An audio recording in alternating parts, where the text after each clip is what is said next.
Hey everyone, welcome back to Speak English Podcast. I'm David, and I'm here with someone you already know, Sarah. Hey, David. And hey to everyone listening or watching. I'm really excited for today's episode because we're talking about something that holds back so many English learners. Yeah, seriously. Have you ever tried to speak English, but your brain just froze? Like, you knew what you wanted to say, but you were stuck trying to translate it word for word from your native language? It's frustrating, right? Well, today we're going to fix that. That's right. In this episode, we're going to show you why translating in your head is actually hurting your fluency and what you can do to start thinking in English naturally. And trust me, it's going to change the way you learn and speak forever. So if you're tired of overthinking every sentence or feeling blocked when speaking English, stay with us. You're going to learn some simple techniques that will help you feel more confident, fluent, and free when you speak. And before we dive in, take a quick second to like this video, subscribe to our channel, and turn on notifications, because every week we share real tips that help real people like you speak better English. Let's jump in and talk about why translating in your head kills your fluency. When we talk about translating in your head, we mean that moment when you try to say something in English, but instead of just speaking, your brain first builds the sentence in your native language, then tries to convert every word into English. That's a slow and frustrating process that blocks real fluency. Exactly. It's like you're trying to drive with the brakes on. Your thoughts are ready to go, but you keep stopping yourself to make sure every word is correct. This mental translation habit creates delays, increases anxiety, and makes you second-guess everything you say, even simple sentences. The goal is to move away from that habit and start thinking directly in English. This doesn't mean your English has to be perfect.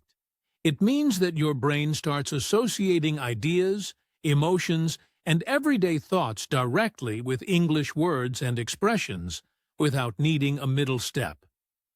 It's a skill that takes time and practice, but the good news is anyone can develop it. You don't need to live in an English-speaking country or take expensive classes. You just need to train your brain to connect meaning with English, little by little, until it becomes your default way of thinking. One of the reasons translating doesn't work well is that languages don't follow the same structure. English has its own rhythm, patterns, and logic. When you try to fit another language into English word by word, you end up with awkward phrases or totally wrong sentences that don't sound natural. And it's not just about grammar.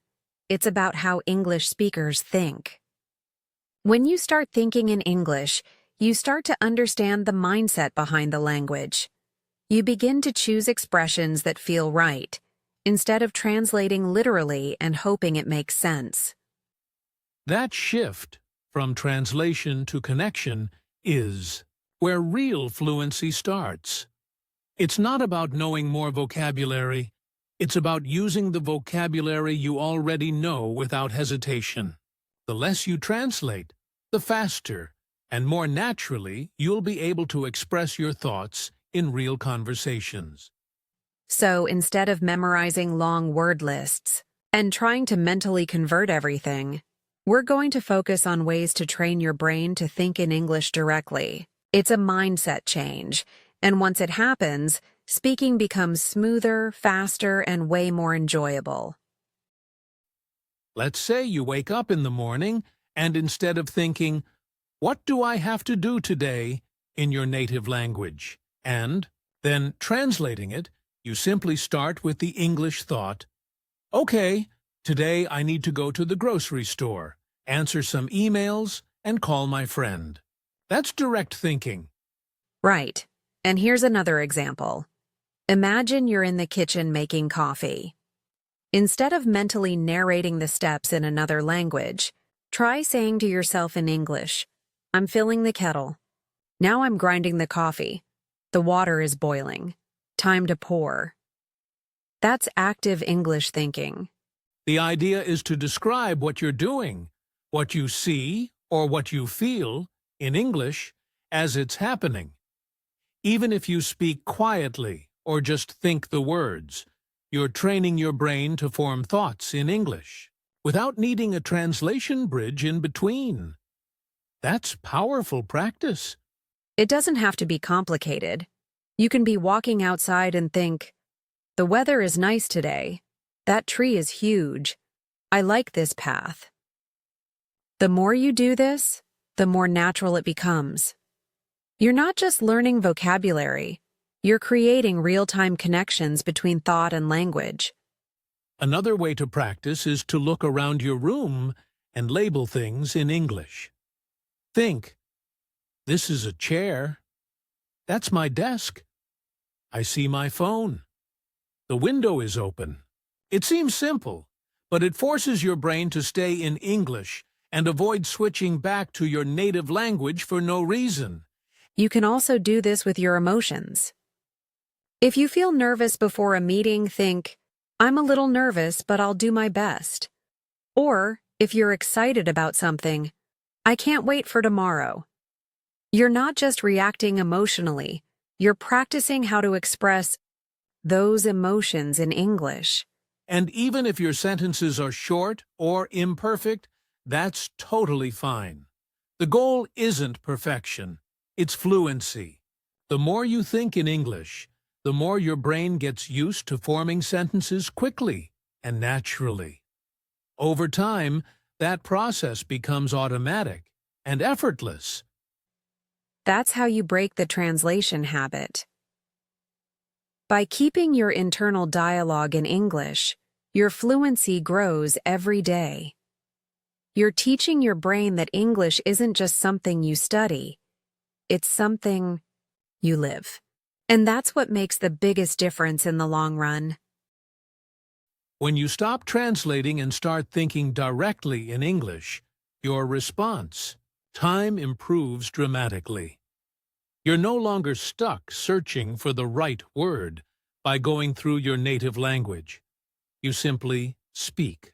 That makes your conversations more fluid and your confidence stronger. Another great benefit is that your listening skills improve. When your brain is already in English mode, you don't need to mentally convert what you hear. You just understand it, as it is, in context. That helps you follow conversations more easily and react in real time without overthinking. You also reduce your chances of making awkward or incorrect sentences.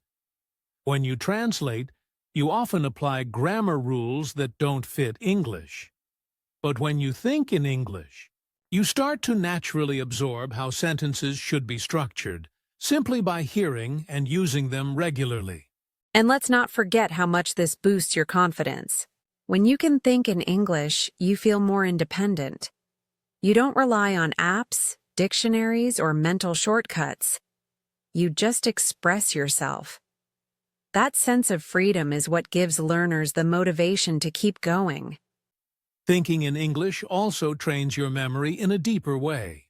Instead of memorizing words in isolation, you remember them through real experiences, thoughts, and emotions. That makes the language more meaningful and more likely to stay with you in the long term. Plus, it's a step toward sounding more natural. When you translate, your speech often feels slow or robotic. But when you think in English, your rhythm and intonation start to match the way native speakers communicate, making your English smoother and more expressive. It even helps reduce anxiety. Many learners feel pressure because they're always second-guessing their words. But when you trust your thoughts in English, you speak more freely. You're not just performing, you're communicating, and that makes the whole process less stressful. So, whether you're speaking, listening, writing, or just thinking, Cutting the habit of translation changes everything. It helps you experience English as a real language you can live in, not just something you study. That shift is what unlocks fluency in the most powerful way. Start small. The first step is to choose just a few moments during your day to think in English. For example, when you brush your teeth or make breakfast, describe what you're doing in simple English. You don't need fancy words, just say what you see and do. This builds the habit. Next, set a short timer, maybe 5 minutes. And during that time, make a rule. No thinking in your native language. You can describe your surroundings, your plans for the day, or even your feelings. It might feel strange at first, but even those few minutes help rewire your brain. Another powerful step is journaling. Every day, write a few sentences about what you did, what you're feeling, or what you plan to do, entirely in English. This helps your brain organize thoughts in English, and the more consistent you are, the faster you'll improve. You can also practice with the "what do I see" technique. Look around and think in English. I see a book on the table. There's a cup of coffee next to it. The window is open. Keep it simple. The point isn't grammar, it's fluency through mental immersion in the language. Then, as you gain confidence, increase the complexity. Add opinions. That book looks interesting. I think I'll read it later. Or use feelings. I feel relaxed. This coffee smells great. Bit by bit, you're moving from basic observation to real thought expression. That's the goal. Another step is to ask yourself questions in English. What do I want to eat? Why do I feel tired today? And then answer them, also in English. This exercise creates a full loop of thought and response in the language, helping your mind get used to real-time internal dialogue. Use your phone as a tool, too. Change its language to English and let it guide your brain into constant exposure. When you read messages, navigate apps, or use tools, you're seeing everyday English in context, which reinforces vocabulary and phrase patterns passively. Finally, stay consistent. This isn't about studying for hours. It's about touching English multiple times a day, in small, natural ways. If you practice thinking in English for just 10 minutes a day, over time, it becomes your default mode. That's where fluency really begins. One of the biggest mistakes is expecting perfection from the start. Many learners feel frustrated when their thoughts in English aren't smooth or grammatically correct. But thinking fluently takes time. Don't aim to be perfect. Aim to be consistent, and progress will follow. Another mistake is translating word by word instead of focusing on the meaning. English isn't always a one-to-one match with your native language, so direct translation can lead to confusing or unnatural phrases. Instead, focus on the message, not the exact words. That shift changes everything. People also tend to quit too early. They try thinking in English for a few minutes, feel it's too hard, and give up. But just like going to the gym, results come with repetition. If it feels awkward, that's normal. It means your brain is learning something new. Stick with it. Some learners also ignore the power of speaking out loud. Thinking in English is great, but if you never hear your voice, you miss a huge part of fluency. Try to verbalize simple sentences. It connects your thoughts to your speaking muscles and builds stronger memory pathways. A common trap is getting stuck in your comfort zone with only basic phrases. At first, it's fine to think simply, but don't stay there forever. Push yourself gradually. Add new words, build longer sentences, and describe more complex ideas over time. Growth needs challenge. Another mistake is thinking too fast. When learners rush to form thoughts in English, they panic and fall back into their native language. Slow down. Let your thoughts come naturally. It's okay to pause and think. Fluency doesn't mean speed. It means clarity and flow. Some people rely too much on translation apps, thinking it helps. But using them constantly prevents your brain from learning how to think independently in English. Use them only when truly needed. The goal is to train your mind, not depend on external tools. Finally, don't isolate the practice. Thinking in English works best when it's part of your daily environment. Mix it with listening, reading, speaking, and writing. Surround yourself with the language in different ways.